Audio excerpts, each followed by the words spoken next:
Hi, Stefania. Hello, good morning. I'll start off with my questions.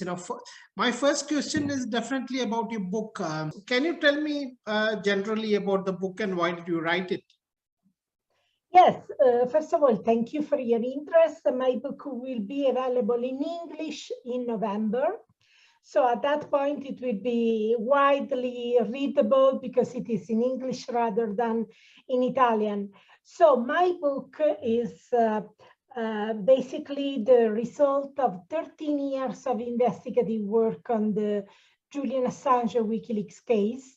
Among the media partners who have worked with WikiLeaks, I'm the only one who has worked on all of them, all of the documents from the very, very beginning, 2009, when very few even knew WikiLeaks because it was only after Collateral Murder, which became, an internationally known outlet, media outlet. So I started back in 2009 when very few knew WikiLeaks, and I never stopped working on the documents. I work on the documents about the war in Afghanistan, in Iraq, about the cables, the US diplomacy cables. I work on the documents about Guantanamo. I work on Vault 7, the documents for which the CIA wanted to plan to kill Julian Assange or kidnap him. So I have done all this investigative work for the last 13 years, and I have also spent 7 years among the usual journalistic work investigating the case, litigating a freedom of information request in Sweden, in the United Kingdom, in the United States, in Australia, because I want to access the full documentation on the case. And we journalists are supposed to do this kind of work because we are supposed to get the facts, the hard facts. Otherwise, the governments can manipulate you, can spin whatever it wants, and you don't have evidence to oppose to their spinning. So I have put together all this investigative work in my book, and in Italy has been successful. I never expected it. Okay. Yes. So tell me about yourself. In 2009, you started working with them. So how did the association come to being? And, what was your work like before that? It all started in 2008. So 1 year before I started publishing the documentation, the documents in partnership with WikiLeaks. And it all started because one of my journalistic sources suddenly had stopped talking to me. She was convinced that she was under illegal interception. And of course, there is no way to know whether you are under illegal interception. It might be just a paranoia, or it might be something real. It might be completely true. So I have never known what she knew. And she never agreed to meet me again. So I never learned what she knew. However, for me, it was really important because it was at that point that I realized I needed better source protection because the old-fashioned techniques, mobile phones, emails, which we still use today in all newsrooms around the world, we journalists still use these methods to communicate with our sources. Well, these methods are so old-fashioned. They go back to the 20th century where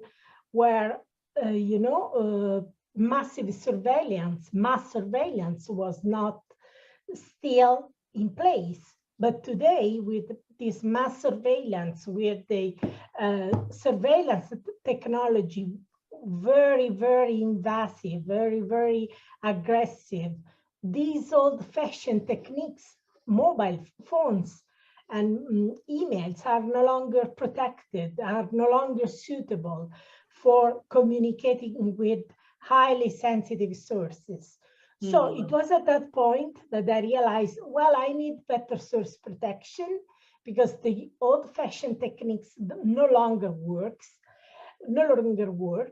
So I'm a mathematician. Before going to journalism, I got a degree in mathematics, so I knew the concepts of cryptography. I just knew the concepts. I had no experience in using cryptography. I just knew that cryptography exists, and I was intrigued by cryptography, even if I had no previous experience. And I found it very intriguing. So one of my sources, high-level sources in the field of cryptography, told me, well, you should have a look on that bunch of lunatics. He was joking. He was calling them lunatics, but I realized that he really appreciated their work, the work of WikiLeaks. The lunatics he was referring to were Julian Assange and WikiLeaks, and he did appreciate his work. He thought they were doing something valuable, a valuable service. So it was 2008. WikiLeaks was known in a small circle of people, and it was not famous. But I started looking at WikiLeaks. I started looking at its work, and I was deeply impressed. I was deeply impressed because they could obtain very important documents, such as, for example, the manual of the military task force operating Guantanamo, the infamous detention camp Guantanamo. And they had obtained that document, which other prominent organizations had tried to get using the Freedom of Information request, and they didn't succeed. So I was really impressed that WikiLeaks had been able to to get a copy of that document. And I thought myself, well, they can obtain something that others cannot.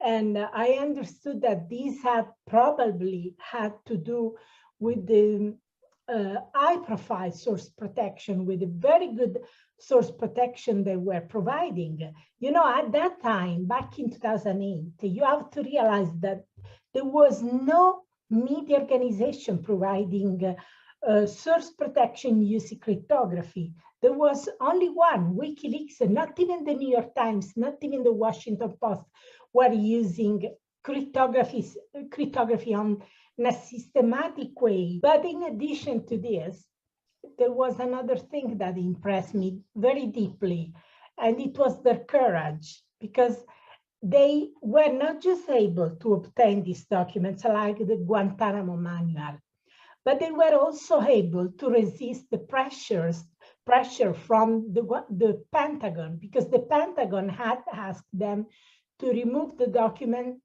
from their website, and they said no. And I was deeply impressed, because you have to realize what happened after the 9/11.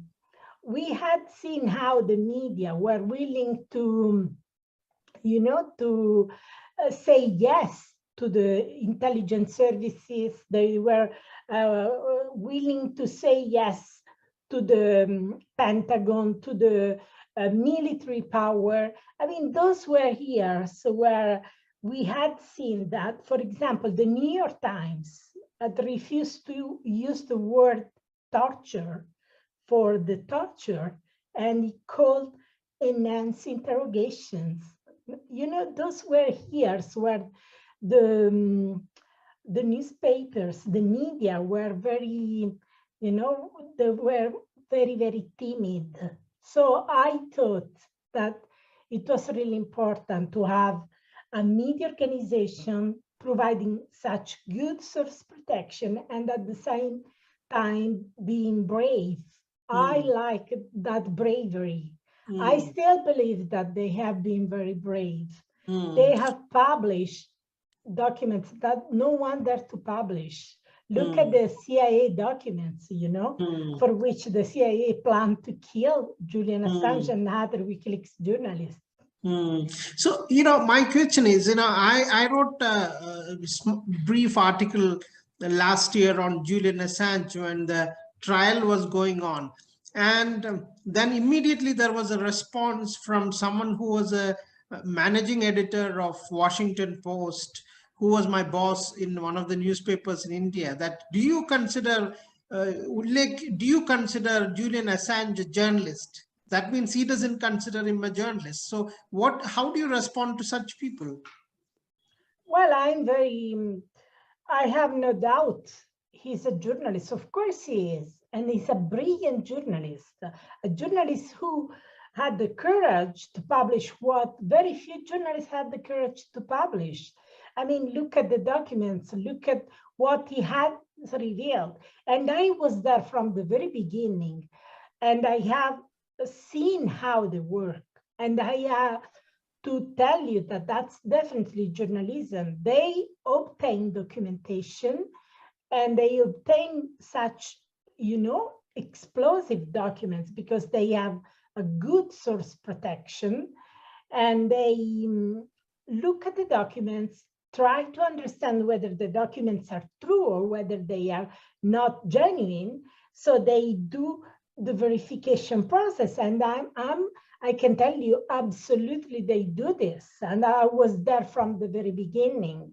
And sometimes it happened they received documents and they alerted us, the media partners, that the documents, they were not genuine. So stop working on that. There's no point in working on these documents because these documents are not, they are not genuine. There are some documents which are not, definitely not genuine. So, I mean, they do what we do. We receive documents, we verify them as real, as genuine, as authentic, and we publish them.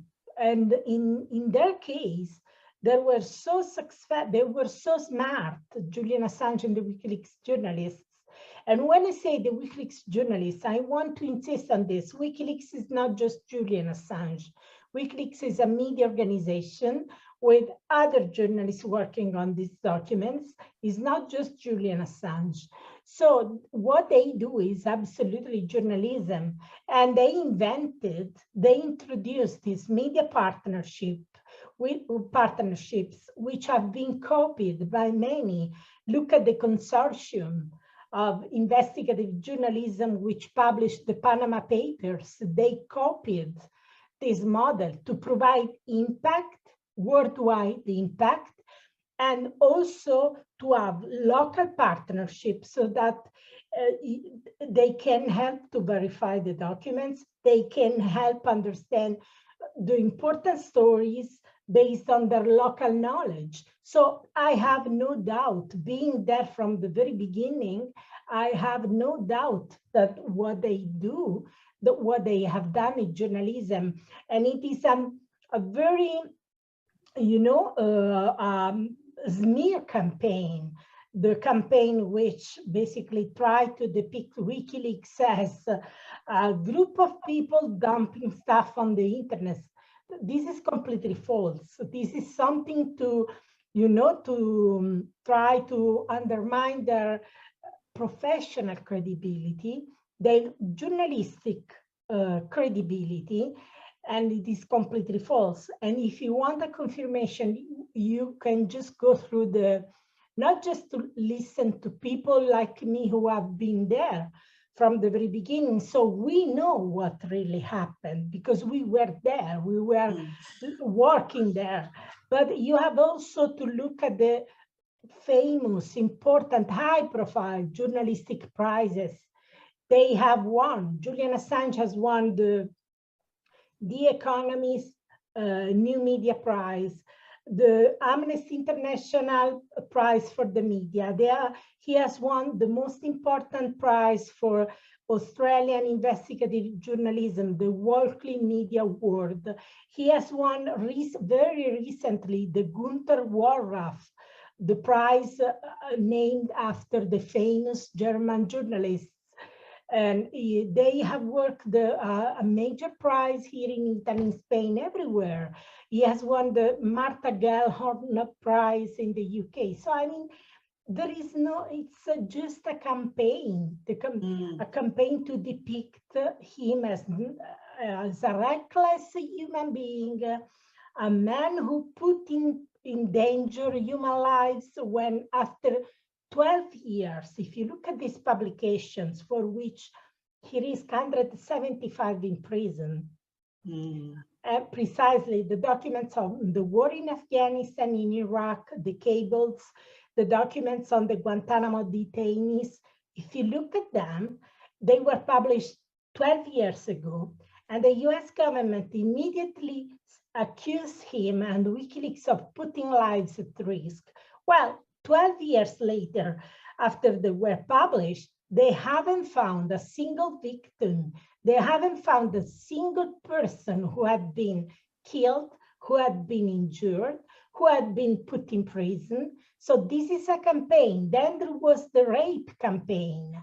And he came out of the investigation not even charged. He was never, ever charged with rape. Then we had the campaign about Russia. Then we had all sorts of, disinformation campaign just to undermine what the reputation, But if how do you make sure that certain assets on the ground who are vulnerable are not there isn't any harm to their lives? Well, it's very clear. I mean, imagine how if you look at the very beginning of this publication back in 2010, when WikiLeaks published the documents on the Afghan war, which prompted the Pentagon to claim that they were putting lives at risk.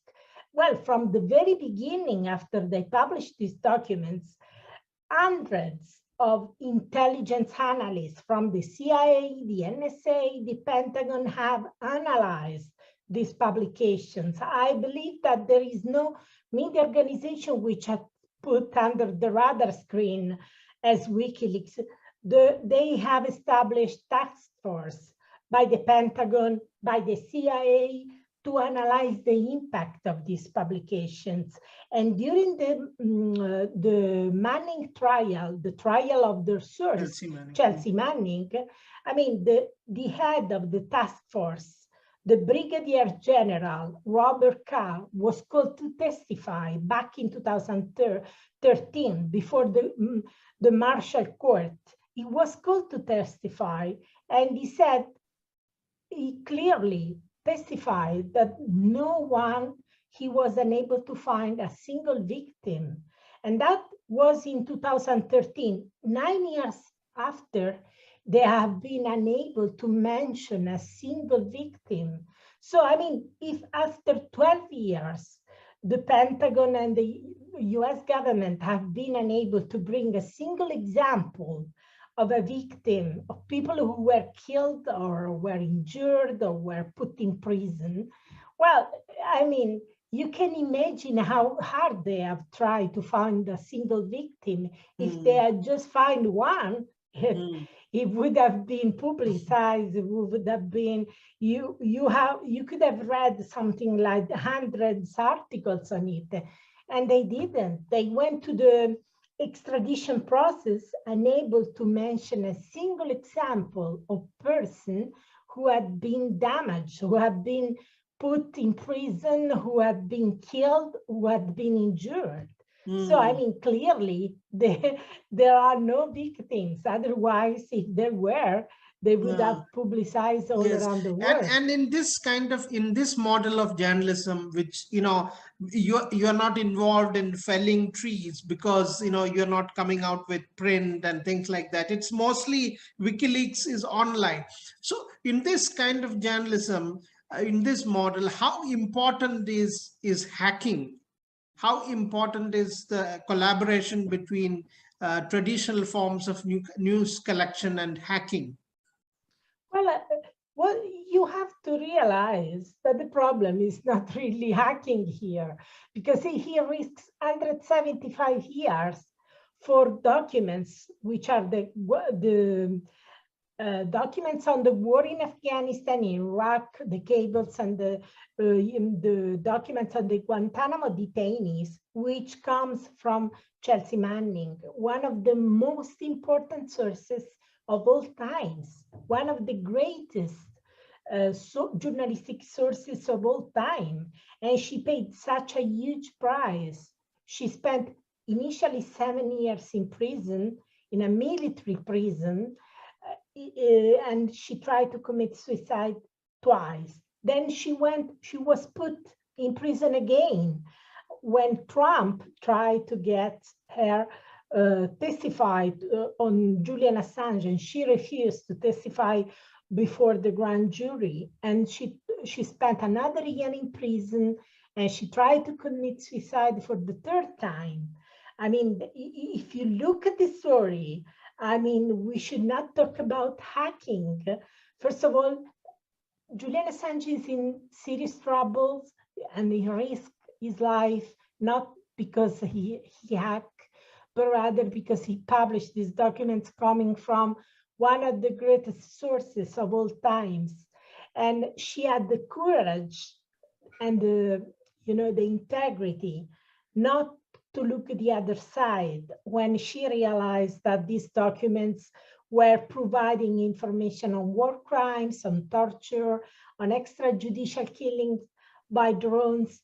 So she had the integrity to speak out and to provide this documentation to WikiLeaks.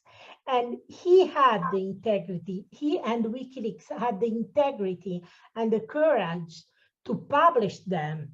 Because you are a journalist as I am, we realize that you can have the most explosive documentation from sources.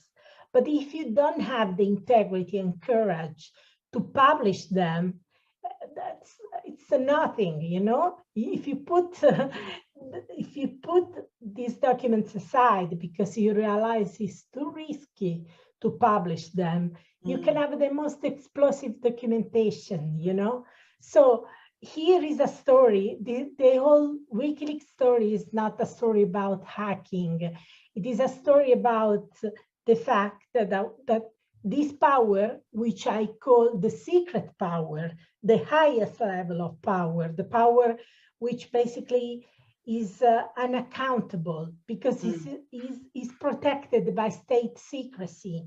And this state secrecy is not used to protect security, the security of citizens, but it's rather used to protect, to grant impunity to the men in power who commit war crimes, who are engaged in these terrible crimes, state criminalities, you know?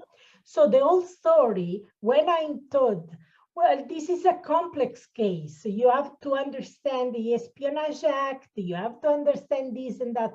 I always say, this is the most easy case on earth, because this is a case where a publisher, a journalist, had the courage to expose war crimes and torture and has never known freedom again, whereas the state criminals, the war criminals and the torturer exposed by his publications have never spent a single day in prison. You know, this is why in his foreword to my book, the great British filmmaker Ken Loach characterized the whole story of Julian Assange as a monstrous injustice. It is a monstrous injustice. This man has never known freedom again since 2010 when he published these documents. And the war criminals and the torturers and the people who committed these atrocities and crimes have never spent a single day in prison. This is the upside down world. We live in a upside down world. Have you met Julian Assange in person after he was took asylum at the Ecuadorian embassy? Well, I met him many, many times. I have to tell you this sad story. I have worked on this case for the last 13 years. If you ask me when it was last time that I met Julian Assange as a free man, I can tell you that in all this time, I met Julian Assange as a free man only twice. Once in June 2010, immediately after he published Collateral Murder, and the last that time was in London. Was it in London? Was in Brussels, because he went to the European Parliament to present the Collateral Murder, to discuss, to have a debate on Collateral Murder. And it was the 21st June 2010. Then I met him for the last time as a free man, the 27th, 28th September 2010. After that, I only met Julian Assange confined initially under house arrest at Hurlingham Mall, and then inside the embassy. He has remained in the embassy 6 years and 10 months, and I could see his health collapsing year after year, month after month. So I have never met him as a free man again. You know, I have worked 13 years, and the last time I met him and he was free was September 2010. You know, this is tell you a lot about this case. You know. So what do you think of, you know, Britain is considered to be a land of liberal thought, and you know, it's where a lot of rebels have stayed on for a long period. You know, even Karl Marx had lived in England. So you know, what do you think of their response to this whole case? Yeah, I mean, we had this idea that Britain is a place where you can have freedom of the press, you have aggressive media, but after this case, you realize, thanks to this case, you realize that this is no longer the case. I mean, he has never known freedom again. Back in 2010, he lost his freedom, and he has never walked on the street as a free man, you know. And now they keep him. So initially, they left him inside the embassy. They could have provided him, you know, safe passage. Asylum is a human right.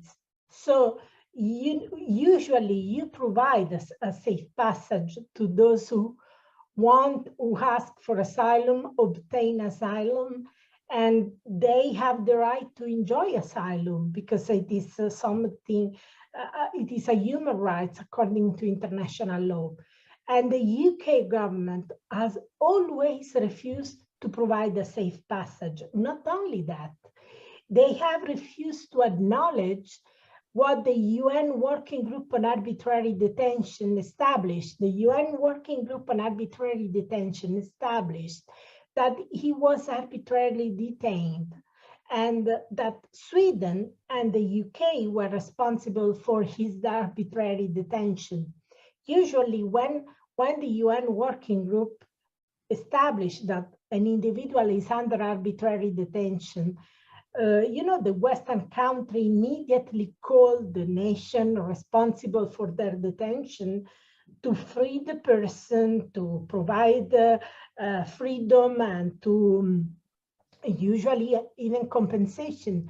But in this case, the UK authorities started attacking the UN Working Group on Arbitrary Detention, calling them as frankly ridiculous, and saying it was not true, that their decision was absolutely unreliable, was not grounded in law, in international law. So they not just refused to provide a safe passage, but they also refused to acknowledge the decision by the UN working group on arbitrary detention, which, let's not forget, it's a well-respected UN body, whose decisions are well respected by the European Court of Human Rights, and yet the UK authorities completely ignore it.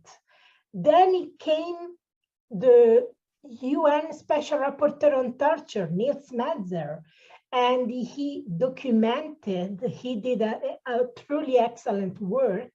Nils Metzer, as UN Special Rapporteur on Torture, he analyzed Julian Assange's situation. He visited him in prison in Belmarsh, and with two prominent experts on torture, and they established that he is psychologically tortured, and he immediately called on the UK government to free Julian Assange, to release him from prison. And once again, the UK authorities completely ignore him. So this is how the Britain behave with Julian Assange, and how they have completely assisted the US government. They are assisting the US government in extraditing Julian Assange as if he was a mafia killer. They make no distinction. They make no distinction about a publisher, a journalist who revealed war crime, and a drug dealer.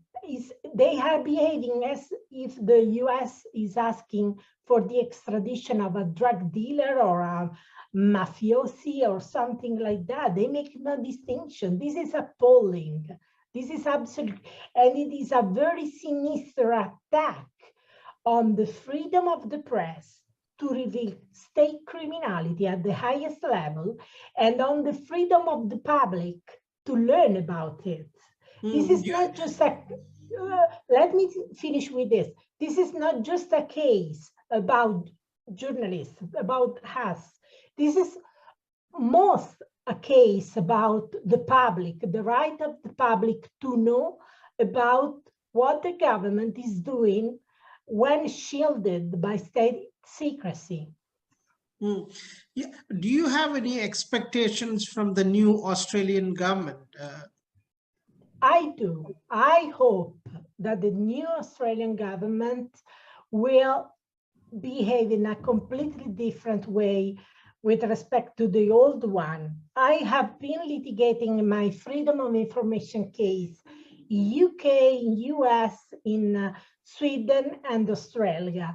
I can tell you that Australia is the worst jurisdiction on earth. They are completely indifferent to press freedom. They are completely indifferent to public interest. My experience with them is completely awful. But I hope with this new government, things will change. And I really hope because they have done absolutely nothing for their citizens. It seems like he's not one of them. It seems like they have done absolutely nothing to help one of their citizens.